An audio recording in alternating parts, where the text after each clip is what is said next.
पारिवारिक सामाजिक पड़चोल। अब हम आ गए इस समाज पर। डॉक्टर साहब, अभी तक का टॉपिक ये था माँ बाप हम बच्चों के लिए क्या क्या करते हैं।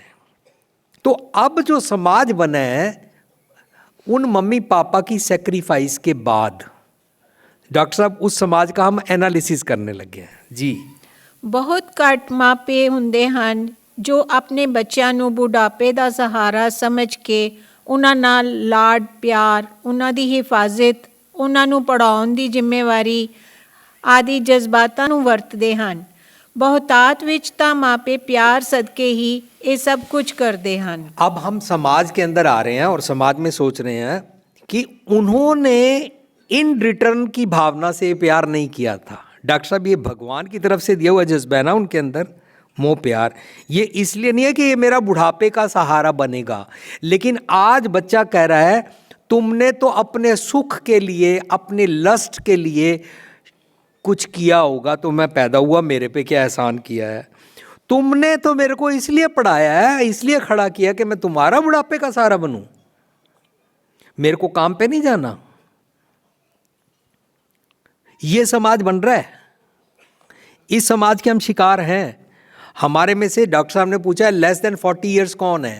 लेस देन 40 ईयर्स या उससे ऊपर वाले जो भी हैं ना, हम सारों के साथ ये क्रुएलिटी हो रही है, होने जा रही है।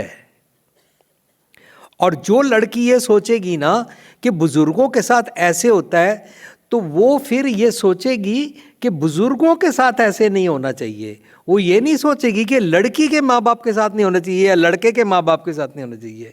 वो कॉमनली सोचेगी कि इस बुड्ढों के साथ ऐसे क्यों होता है, मैरिज इंस्टीट्यूशन क्यों बना है, या तो मुझे अपने मम्मी पापा के पास रहना चाहिए, मेरे को शादी करानी ही नहीं चाहिए। या समाज को सोचना चाहिए कि बुजुर्ग अगर इस बात पर धक्के खाते हैं कि कल ये पढ़ी लिखी आके शादी कराएगी और मम्मी पापा के ग्रेचुटी फंड, पेंशन फंड देला देला जोड़ के कंजूसी कर करके बनाया हुए मकान को, प्रॉपर्टी के कागज छीन के उनको इस घर में से निकाल देगी। ये हो रहा है कि नहीं हो रहा? वो अगर अपने घर में है तो वो हाउस अरेस्ट है, अगर वो अपने घर में है तो वो कैदियों की तरह रहते हैं, अगर वो अपने घर में है तो क्रिमिनल्स के साथ जो सलूक किया जाता है वो उनके साथ किया जाता है।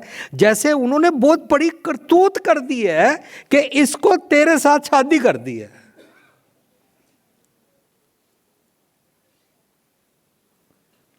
मतलब उन्होंने क्या जुल्म क्या कर दिया, उन्होंने कौन सा मर्डर कर दिया।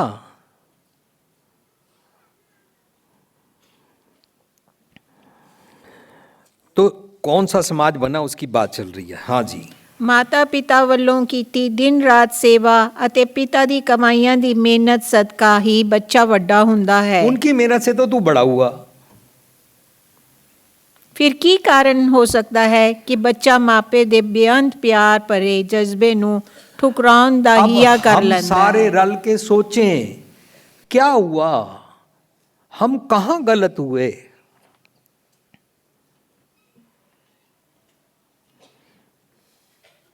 राह भूले थे कहाँ से हम, ये समझ में आए। अब इसके बारे में रुकें, इसके बारे में विचार करें कि हमारे कहाँ गड़बड़ हुई है।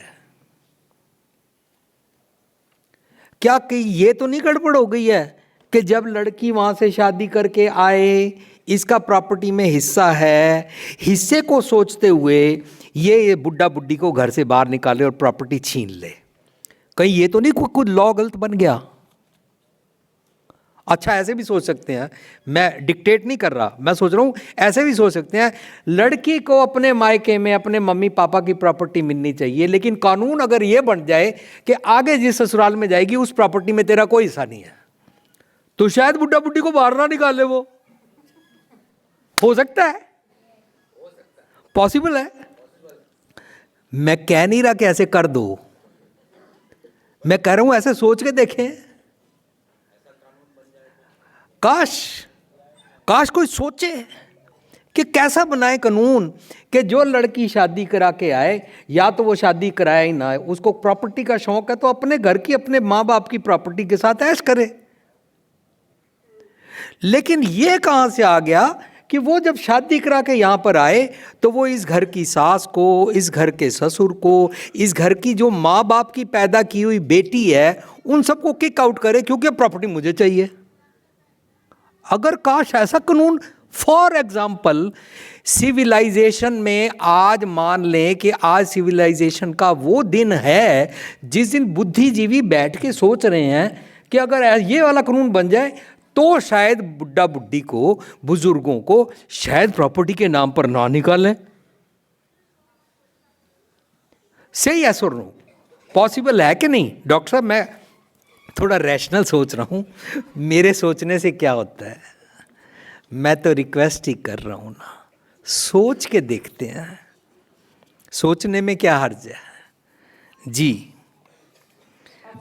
अफसोस, अब अफसोस शुरू हुआ है मेरा सेमिनार का जो लास्ट पार्ट है जी।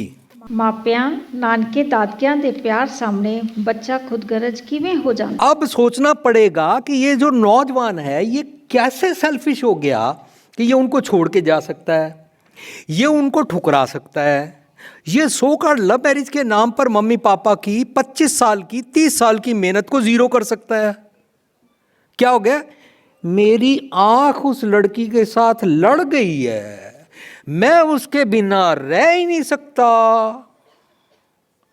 तुम जाओ भाड़ में। इसका नाम लव मैरिज है। तुम्हारे धर्म को मैं कुछ नहीं समझता, मैं नहीं समझती, तुम्हारा मजहब, तुम पुराने ख्यालों वाले हो। पुराने ख्यालों से तो प्यार निकला था, पुराने ख्यालों से तो हमदर्दी निकली थी, पुराने ख्यालों की तो हम बातें कर रहे हैं कि उन बुजुर्गों ने हमें क्या कुछ दिया, हम क्या दे रहे हैं। मम्मी पापा, तुम्हारे पेरेंट्स का जो रिलीजन, मैं उसे नहीं मानती, मेरी आंख दूसरे मजहब वाले से लड़ गई है, तुमने ये क्या किया हुआ है। पर कम्युनल हेट्रेड और फैलेगी। बॉम्बे मूवी देखी है? सारे देश में लड़ाइयाँ हो जाती हैं। हम क्या एक लड़की के साथ आंख मिला के ये झगड़ा खत्म कर लेंगे जिसका नाम हमने सो कॉल्ड लव मैरिज रखा हुआ है, जिसको फिल्मों में उकसाया जाता है। अफसोस, वो मम्मी पापा की जो मैंने पिछले 3 घंटे में पॉइंट्स बना बना के, मुंह बना बना के, एक्टिंग कर करके, रो रो के पॉइंट्स डिस्कस किए आप लोगों से, वो सारे गुण कहाँ गए? क्या हो गया? अफसोस, नौजवानों को क्या हो गया? वो माँ पे, नानके, दादके के सारे प्यार के सामने खुदगर्ज कैसे हो गए? कौन सी पढ़ाई की है, कौन सी यूनिवर्सिटी में की है, क्या पढ़ा है, किसको तुम अपना पीयर प्रेशर मानते हो? अगर ये पीयर प्रेशर हो जाए कि अपने मम्मी पापा को नहीं छोड़ना, फिर अपने मम्मी पापा की इज्जत को स्टेक पे नहीं लगाना, फिर हम वैसा पीयर प्रेशर क्रिएट कर सकते हैं। आई थिंक मेरे सेमिनार का मकसद भी यही है कि ये पीयर प्रेशर हो जाए, समाज बदल जाए, इस समाज की सोचने का ढंग, पैराडिम शिफ्ट हो जाए और ये सोचना शुरू कर दें, अगर ये लड़की बहुत अच्छी है ना, अगर ये अपने मम्मी पापा को ठुकरा सकती है ना, मेरे काम की नहीं है। ऐसी फिल्में बननी शुरू हो जाए, लड़की को आप पे शर्म आएगी, आप पे अपने मम्मी पापा की गोदी में जाएगी, आप पे अरेंज मैरिज के बारे में सोचेगी, आप पे सोचेगी कि ये सब माजरा क्या है। या सिर्फ इतनी सी बात, उसकी छाती मेरे को चंगी लगती है, चौड़ी बड़ी है, लंबा बड़ा है, मोटरसाइकिल पे आता है, फिल्म दिखाता है, शॉपिंग कराता है, आइसक्रीम खवाता है। वीर जी अपना नाम बोलना। हरकीरत जी, मैं ठीक बोल रहा हूं? आज का नौजवान ऐसे ही सोच रहे हैं ना जी। ਮਾਪਿਆਂ ਨਾਨਕੇ ਦਾਦਕਿਆਂ ਦੇ ਪਿਆਰ ਨੂੰ ਠੁਕਰਾ ਕੇ ਬੱਚਾ ਕਿਸ ਦੇ ਮੋਹ ਵਿੱਚ ਕਿਵੇਂ ਫਸ ਜਾਂਦਾ ਹੈ। हाँ, कैसे उसको इन्फेचुएशन हो जाती है। अच्छा, जिस लड़के लड़की से पूछो ना, वो सोचता है हमने सेक्स के लिए प्यार नहीं किया है, जबकि उसके अंदर जज्बा ही यही हुआ है, वो ये सुंदर बड़ी है, ये सब कुछ है, इसको लीगली हासिल कैसे किया जाए, वो सोच रही होती है। ये बड़ा प्यार करता है, इसको लीगली हासिल कैसे किया जाए, बस उनको एक अक्ल काम में आती है।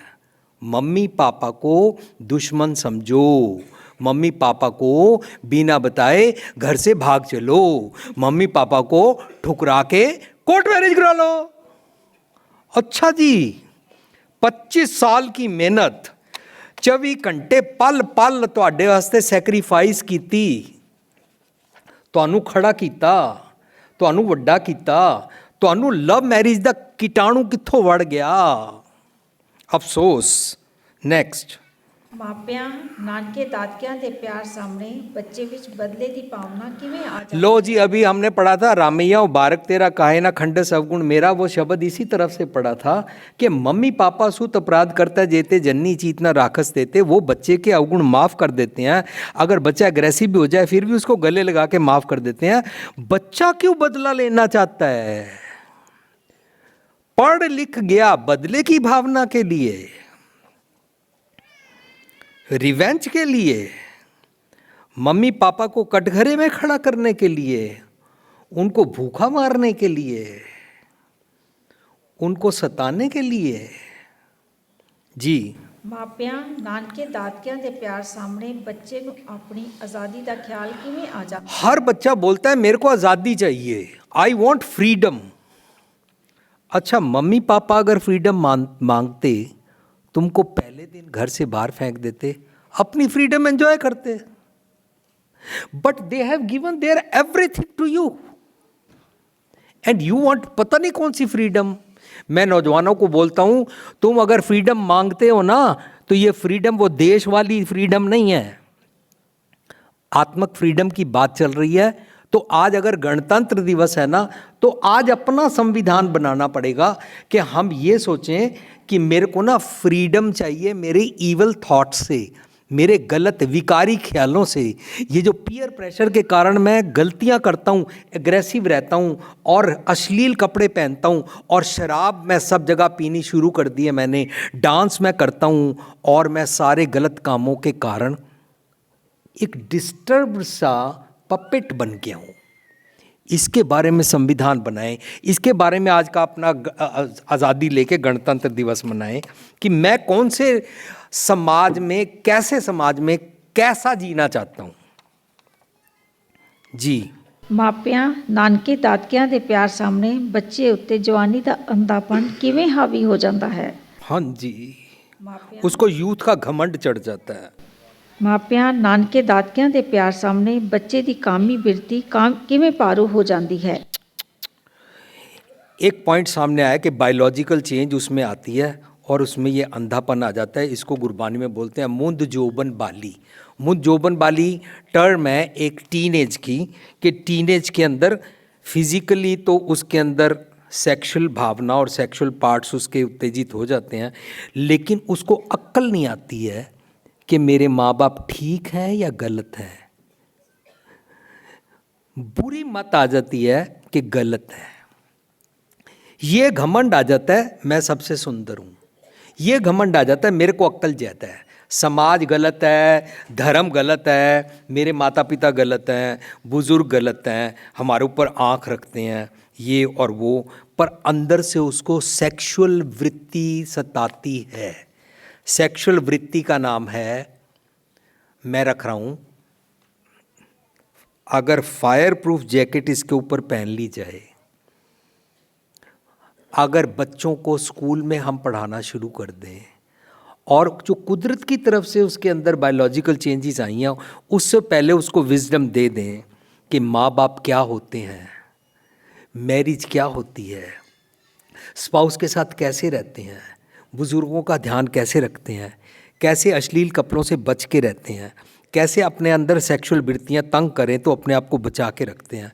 अगर हम ये फायर प्रूफ जैकेट दे दें तो वो सेक्सुअल प्रेशर से बच सकता है। पर अफसोस क्या है कि बच्चा गुस्सा करता है, बच्चा जानने की जान से मर जाऊंगा धमकी देता है, सुसाइड कर लूँगा, रूठ जाता है, रोटी नहीं खाता है पेरेंट्स के कंपैरिजन में कि वो फॉरगिव करते हैं और उसका भला सोचते हैं।